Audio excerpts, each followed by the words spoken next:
kita akan melihat Allah itu di dua tempat, satu di padang mahsyar, yang kedua di surga kelak. Di padang mahsyar itu tadi cara pandangnya pun beda dengan di surga.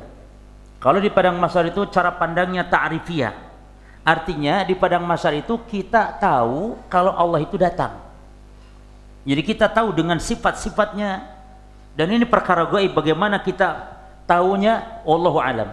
Tapi di padang mahsyar itu kita orang-orang beriman, termasuk orang munafik, tahu kalau Allah itu datang.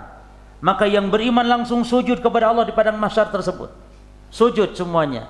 Namun orang munafik, mereka mau sujud namun wala yastati'un, mereka tidak mampu sujud. Mau sujud namun punggungnya itu kenceng, tidak bisa sujud.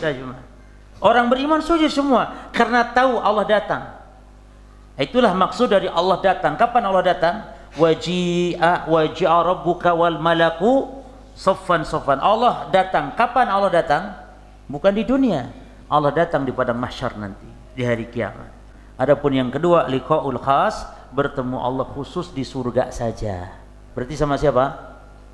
Masuk sama Yahudi cuma. Yahudi kan gelundung misalnya, Nasrani gelundung misalnya, orang munafikin gelundung. Berarti tinggal kan manusia itu terbagi tiga saja. Di akhirat manusia terbagi tiga saja cuma. Satu mukmin, dua munafik, tiga kafir. Yahudi, Nasrani dan kafir-kafir yang lain. Manusia terbagi tiga saja. Nah, yang bertemu Allah khusus hanya satu mukmin, yang dua tidak ketemu. Ya. Adapun ketemu di padang mahsyar bisa ketemu, orang munafik bisa ketemu Allah di padang mahsyar, tapi di mana kalau ketemu di padang mahsyar enggak nikmat.